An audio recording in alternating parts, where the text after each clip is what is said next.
Google AdSense account এই শব্দটা সকলের কাছে পরিচিত। আর যদি আপনার একটা ইউটিউব চ্যানেল থাকে তাহলে অবশ্যই আপনি সবচেয়ে বেশি পরিচিত গুগল অ্যাডসেন্স অ্যাকাউন্ট। আর গুগল অ্যাডসেন্স অ্যাকাউন্টটাকে আপনি নিরাপদ রাখার জন্য আপনি নানান কিছু করে যাচ্ছেন, কিন্তু আপনি সঠিকভাবে যদি আপনার গুগল অ্যাডসেন্সের পলিসিগুলো সঠিকভাবে না জানেন বা আপনি নানান কারণে ভুলভ্রান্তি করে আপনি হয়তো গুগল অ্যাডসেন্সের নানান কিছু করে ফেলেন, তখনই কিন্তু আপনার গুগল অ্যাডসেন্সের মধ্যে আপনার নানান রকমের এরর চিহ্ন দেখতে পান। সেই এরর চিহ্নের জন্য কিন্তু আপনি অনেকটা বিরক্ত বোধ করেন এবং আপনি টেনশনে থাকেন যে আসলে আমার গুগল অ্যাডসেন্সের মধ্যে এই সমস্যাটা কেন আসছে। অনেক সময় অনেকের হয়ে যায় যে আসলে আপনার মানিগুলো অন হোল্ডে পড়ে থাকে, তখন সে মানিগুলো আপনি রিসিভ করতে পারেন না, কারণ আপনি ইউটিউব থেকে কত কষ্ট করে আপনি টাকা আর্নিং করছেন। আমি একজন ইউটিউব থেকে টাকা আর্নিং করি, আমি কিন্তু জানি যে আসলে টাকা আর্নিং করতে কতটুকু পরিশ্রম করতে হয়, একটা ভিডিও তৈরি করতে কতটুকু পরিশ্রম করতে হয়। তো যদি আপনি এগুলো করে থাকেন, তারপর যদি আপনার মানিটা যদি অন হোল্ডে পড়ে থাকে বা আপনার সামনে যদি এমন একটা এরর আসে, আপনার এররটা ভালো করে দেখে নিন। এই এররটা আসলে আপনাকে কী করতে হবে, দেখতে পাচ্ছেন এখানে একটা অপশন আছে, your payment is currently on hold, action and request make payment. তারপর যদি আমরা নিচে একটু রেড কালারটা দেখি তাহলে দেখতে পাবো এখানে to make sure your payment is encountering tax identify payment and make sure your information this make payment you make minutes. তো এই এররগুলো চলে আসে বা এই এররগুলো কেন আসে এটা আপনাকে আগে বুঝতে হবে। হ্যাঁ, আপনার কাছে এই এররটা আসছে, তখন আপনাকে কী করতে হবে, অবশ্যই মাথাটা ঠান্ডা রেখে অবশ্যই কাজ করতে হবে। আর মাথাটা ঠান্ডা রেখে অবশ্যই কোনো টেক বাইয়ের সাথে যোগাযোগ করে বা টেকের ভিডিও দেখে আপনি কিন্তু এইগুলো শিখতে হবে, ঠিক আছে?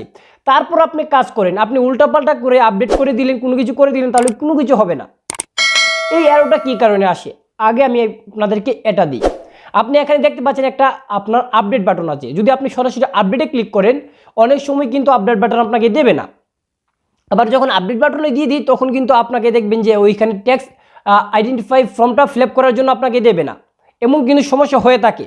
যখন আপনি এই সমস্যার সম্মুখীন হবেন তখন আপনি কি করবেন সেটা যদি আপনি জানতে চান এবং সেটা যদি আপনি বুঝতে চান তাহলে আমাদের চ্যানেলের সাথে থাকুন। আর আপনি যদি আমাদের চ্যানেলে একজন নতুন সদস্য থাকুন, চ্যানেলটা সাবস্ক্রাইব করতে ভুলবেন না। তো যদি আপনি এই সমস্যার সম্মুখীন হচ্ছেন বা আপনার ওইখানে যদি এই এররগুলো চলে আসে বা এই এররগুলো কী কারণে আসে সেটা আমি আপনাদেরকে বলি। এই এররগুলো আসার কারণটা হচ্ছে যখন আপনি একটা নতুন চ্যানেল দিয়ে আপনি আপনার গুগল অ্যাডসেন্সটাকে ট্রান্সফার করবেন বা আপনি এখন বর্তমানে একটা জিমেল অ্যাকাউন্ট দিয়ে আপনি ইউটিউব চ্যানেল ক্রিয়েট করেছেন, তার পাশাপাশি গুগল অ্যাডসেন্সও ক্রিয়েট করেছেন। তো আপনি গুগল অ্যাডসেন্সের পাশাপাশি যে আর্নিংটা করছেন সেই আর্নিংটা এখন বর্তমানে আপনার পুরনো জিমেলেই, যে জিমেলটা আপনি প্রথম ক্রিয়েট করেছেন সেই জিমেলে আর্নিংটা অ্যাড হচ্ছে গুগল অ্যাডসেন্সের মধ্যে, ঠিক আছে? তো আপনি কিছুদিন পরে আপনি কি করছেন, সেই গুগল অ্যাডসেন্সের জিমেলটা আপনি চেঞ্জ করতে চাচ্ছেন বা চেঞ্জ করে ফেলেছেন, তখনই কিন্তু আমাদের এই এররটা আসে। বা হয়তো আপনি কারো কাছ থেকে এখন চ্যানেল কিনা বেচা করা হয়, তো ওইখান থেকে আপনি চ্যানেল কিনা বেচা করছেন। যখন আপনি চ্যানেল কিনা বেচা করতেছেন বা আপনি কিনছেন তখন কিন্তু আপনি আপনার জিমেলটাতে যখন ইউটিউব চ্যানেল চলে আসে বা গুগল অ্যাডসেন্সটা চলে আসে তখন কিন্তু আপনি চান যে আপনি একটা জিমেলের মধ্যে আপনি গুগল অ্যাডসেন্স ইউটিউব চ্যানেল রাখতে চান। তো সেক্ষেত্রে আপনাকে অবশ্যই চেঞ্জ করতে হবে। তো যখনই আপনি চেঞ্জ করে ফেলবেন, যদি আপনার $2 আর্নিং থাকে, $1 আর্নিং থাকে, তাহলে কিন্তু আপনি এই লাল কালারের এরর চিহ্নটা আপনি সুন্দরভাবে দেখতে পাবেন এবং আপনি যখন $100 কাছাকাছি হয়ে যাবে আপনার পেমেন্টটা অন হোল্ডে পড়ে যাবে, ঠিক আছে? যখনই অন হোল্ডে পড়ে যাবে তখন আপনাকে কি করণীয়, অবশ্যই আপনাকে মাথায় রাখতে হবে যখন অন হোল্ডে পড়ে যাবে এবং ট্যাক্স আইডেন্টিফাই মানে ইউএস ট্যাক্সের জন্য ফর্ম ফিল আপ করতে হয়। তো ইউএস ট্যাক্সের জন্য আপনি যদি ফর্ম ফিল আপ করতে চান তাহলে অবশ্যই আপনাকে যেই কাজগুলো করতে হবে, অবশ্যই পুরনো যেই জিমেলটা ছিল আপনার গুগল অ্যাডসেন্সে সেই জিমেলটা আপনার কাছে থাকতে হবে। পুরনো জিমেলটা দিয়েই কিন্তু আপনি ট্যাক্স আইডেন্টিফাই মানে ইউএস ট্যাক্সটা আপনি ফর্ম ফিল আপ করতে পারবেন। যখন আপনি ফর্ম ফিল আপ করবেন ইউএস ট্যাক্সটা দিয়ে, তারপর আপনি কিন্তু নতুন জিমেল দিয়ে আপনি অটোমেটিকলি ওইখানে আপনার দেখবেন যে এই এরর চিহ্নটা চলে গেছে। কীভাবে করবেন সেটা আমি মোবাইল স্ক্রিনে গিয়ে দেখিয়ে দিব।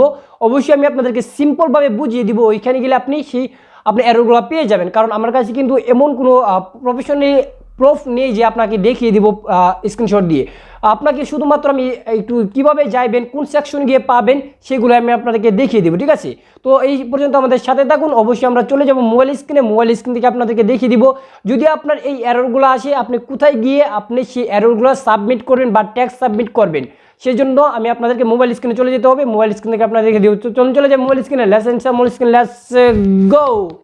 চলে আসলাম আমাদের মোবাইল স্ক্রিনে। এখন আপনাদেরকে আমি মোবাইল স্ক্রিন থেকে দেখিয়ে দিব কিভাবে আপনি আপনার অ্যারোটাকে আপনি সাবমিট করে আপনি সেই অ্যারোটাকে রিমুভ করতে পারেন এবং আপনার পেমেন্টটাকে আপনি হাতে নিতে পারেন। তো অবশ্যই কিন্তু আমি আপনাদেরকে সিম্পলভাবে আপনাদেরকে ওয়েগুলো তৈরি করে দেবো যে আসলে কোন ওয়ে থেকে আপনি পাবেন, কারণ আপনাদেরকে কিন্তু আমি প্রফেশনালি প্রুফটা দিতে পারতেছি না, কারণ আমার কিন্তু সেই সমস্যাটা দেখা দেয় নাই। শুধুমাত্র আমার একটা অ্যারোর চিহ্নর যে স্ক্রিনশটটা ছিল সেই স্ক্রিনশটটা থেকে কিন্তু আমি আপনাদেরকে ধারণা দিয়ে দিচ্ছি, ঠিক আছে। তো অবশ্যই এই ওয়েতে যদি আপনি তৈরি করেন তাহলে কিন্তু আপনি সেটা সমাধান করতে পারবেন, ঠিক আছে। তো অবশ্যই আপনি কি করবেন, প্রথম আপনার যে ওল্ড জিমেলটা সেই ওল্ড জিমেলটা আপনি এখান থেকে লগ ইন করে নেবেন। তো অবশ্যই আপনার ওল্ড জিমেলটা লগ ইন করার পর আপনাকে যে কাজটা করবে সেটা আপনাকে আমি বলবো। অবশ্যই আপনি যে জিমেলটা দিয়ে আগে গুগল অ্যাডসেন্স ক্রিয়েট করা ছিল, তাহলে আপনি আগে গুগল অ্যাডসেন্স থেকে আপনি টাকা আর্নিংয়ে জমা হয়েছিল গুগল অ্যাডসেন্সের মধ্যে, সেই জিমেলটা আপনি লগ ইন করে নেবেন। কারণ আপনি চেঞ্জেসটা করছেন নতুনটা, সেটা কিন্তু লগ ইন করবেন না। তো আপনি পুরোটা লগ ইন করার পর আপনি এখান থেকে দেখতে পাচ্ছেন একটা আপনার জিমেলের আইকনটা আছে, এখানে ক্লিক করে দেবেন। যখন এখানে ক্লিক করে দিবেন দেখতে পাচ্ছেন এখানে একটা অপশন আছে ম্যানেজ ইউর গুগল অ্যাকাউন্ট, আপনি সরাসরি এটাতে ক্লিক করে দিবেন। তো যখন এটাতে ক্লিক করে দিবেন দেখতে পাচ্ছেন আপনার সামনে এমন একটা ইনফরমেশন চলে আসবে বা আপনার ইন্টারফেস চলে আসবে। আপনি ডানে বামে না দেখে এখানে একটা লাস্টে যে অপশনটা আছে পেমেন্ট অ্যান্ড সাবস্ক্রিপশন, ঠিক আছে, আপনি এটাতে ক্লিক করবেন। এটাতে ক্লিক করার পর দেখতে পাচ্ছেন পেমেন্ট মেথড। তো পেমেন্ট মেথড একটা অপশন আছে, ওইখানে আপনি ক্লিক করে দিবেন। যখন আপনি পেমেন্ট মেথডে ক্লিক করে দিবেন আপনি গুগল অ্যাডসেন্সের মধ্যে যে সমস্যাটা দেখতে পাচ্ছিলেন সরাসরি আপনি এখানে কিন্তু আপনার সেই সমস্যাটা শো করবে। আপনাদেরকে বলি এই জায়গায় কিন্তু আপনার সমস্যাটা শো করবে এবং আপনার যে সমস্যাটার জন্য অ্যাড সাবমিট করার জন্য বলতেছে বা ট্যাক্স সাবমিট করার জন্য বলতেছে, আপনি সুন্দরভাবে এখানে কিন্তু আপনি ট্যাক্স সাবমিটের জন্য অপশনটা পেয়ে যাবেন, ঠিক আছে। তো যখন আপনি ট্যাক্স সাবমিটের জন্য এখানে অপশনটা পেয়ে যাবেন তাহলে এখান থেকে আপনাকে ট্যাক্স সাবমিট করতে হবে। কিভাবে আপনি ট্যাক্স সাবমিট করবেন সেটা নিয়ে আমার আইকন বাটনে আমি ভিডিওটা দিয়ে দিব, এখান থেকে চাইলে আপনি অটোমেটিকলি দেখে নিতে পারেন এবং সুন্দরভাবে বুঝে শুনে আপনি আবার যখন এখানে ট্যাক্স সাবমিট করবেন অটোমেটিকলি আপনার যে নতুন জিমেলটা দিয়ে আপনি গুগল অ্যাডসেন্সের অ্যারোটা দেখাচ্ছে সেই নতুন জিমেলের গুগল অ্যাডসেন্সের অ্যারোটা অটোমেটিকলি চলে যাবে, ঠিক আছে। তো আশা করি আপনারা এভাবে আপনার জিমেল থেকে বা আপনার গুগল অ্যাডসেন্স থেকে আপনার অন হোল্ড মানিটাকে আপনি রিমুভ করে আপনি আপনার পেমেন্টটাকে হাতে নিতে পারবেন এবং আপনি ট্যাক্স সাবমিট করতে পারবেন। তো আশা করি আপনারা ক্লিয়ারলি বুঝে গেছেন। যদি বুঝে যান অবশ্যই চ্যানেলটা সাবস্ক্রাইব করতে ভুলবেন না, কারণ আপনার একটা সাবস্ক্রাইব আমাদের নতুন নতুন টপিক নিয়ে আসতে বাধ্য করবে এবং আপনাদেরকে শেখাতে সাহায্য করবে। তো আজ এ পর্যন্তই, সবাই ভালো থাকুন, সুস্থ থাকুন, আমাদের সাথে থাকুন। আবারও নিয়ে আসবো নতুন কিছু টপিক যেটা থেকে শিখতে পারবেন, জানতে পারবেন, অন্যদেরকে শিখাতে পারবেন। আজ এ পর্যন্তই।